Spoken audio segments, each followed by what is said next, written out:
What's going on, everyone? My name is Stephen Coderbash. I hope you're doing great today. We all love to do home improvement projects, right? We like to do them for a multitude of reasons. Sometimes we just want to improve I'll call it the livability of our homes.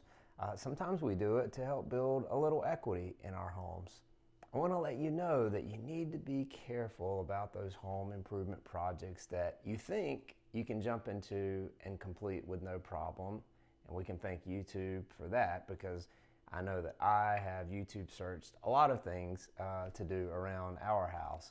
But there are some projects that are dangerous and they can be illegal for you to do around your own home. So in this video, I'm going to touch on those projects for you and just kick the camera. What do you think about that?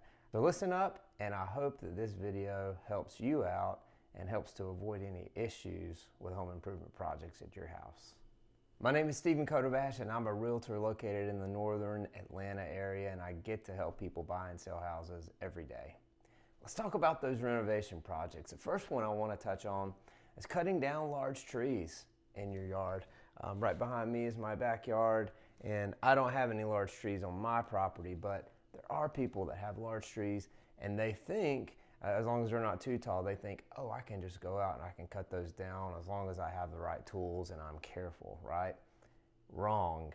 In some states, it's actually illegal to go into your own property and cut down large trees unless you're an arborist or have some kind of certification to do so. So before you think about cutting down big trees, check with your local county code to see if it's legal for you to do so.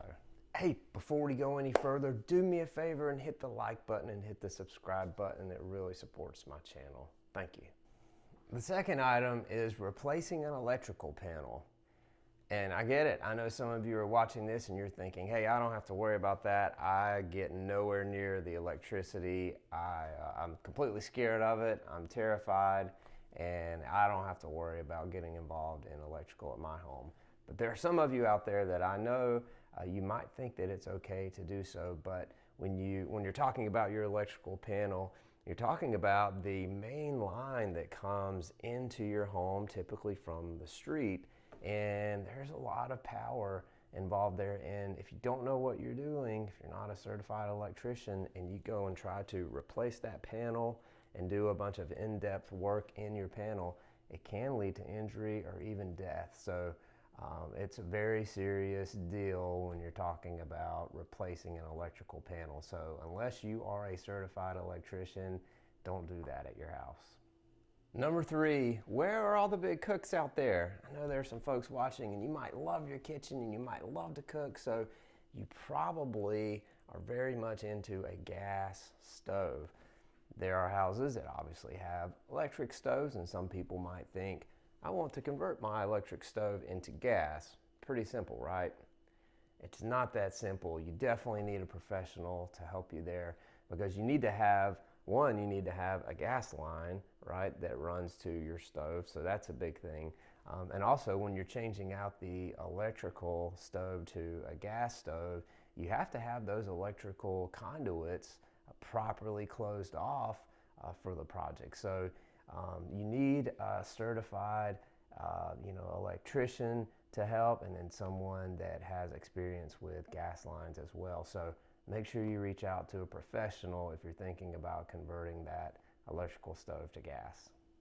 Next up, how many of you have thought about knocking out a wall in your home? You might think, hey, I could knock out this wall and open up the space, and it could just be much more functional for me, right? I know we've probably all thought of that at one point or time in our current house or another house we've lived in.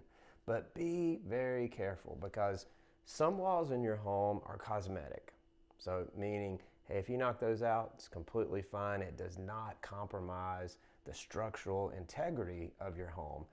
There are some walls in our home that are load bearing. So it's helping to support the roof and to support your house, and it allows it to stand properly. So you want to make sure that you have an engineer help you out to come in, take a look at the walls of your home. They'll probably go up in your attic and take a look at the roof to see how it's constructed. And they will tell you hey, is this a load-bearing wall or not? So don't just take a sledgehammer and start tearing down walls in your home without knowing if it's cosmetic or load-bearing. How many of you have taken a look at your hot water heater and said, hey, I can replace this, no problem. It's easy, right? It's just a big tank that holds water for me. Well, don't replace that on your own, because you're either dealing with 220 volts of electricity or you've got a live gas line that you're dealing with. So if you've got a hot water heater and you're thinking about doing it on your own, please don't do that. Call a professional for help.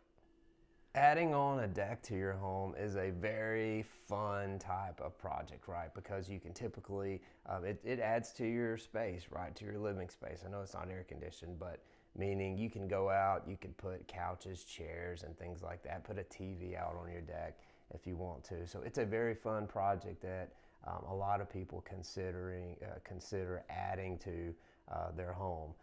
I will tell you that there's a lot of engineering that goes into building a deck, and you want to make sure that you have a professional take care of that project for you. And please keep in mind that a lot of local jurisdictions, they require a permit as well. So they require a permit to build a deck or add a deck onto an existing deck. When you file for that permit, the office is probably going to ask who is going to be doing the work. So you want to make sure that you have someone licensed and insured when you're talking about decks. Before you hop off of my channel, I want to point you toward another video that I put together where I talk about home ownership costs. Home ownership is not as simple as you might think in terms of costs that you will incur. Now, home ownership is a wonderful thing. There are a lot of advantages, especially when you compare it to renting, but there are costs involved in home ownership. So in this video, I talk about some of those costs so you're not caught off guard when you purchase your next property. I hope that you learned something from this video. Most importantly, I hope that it helps keep you safe if you're thinking about doing some DIY projects. I know we all like to do them. It helps save some money. It might save some time as well, but be smart, and especially for these items that I just talked about on this list, contact a professional for help. See you guys on the next video, and thanks so much for tuning in.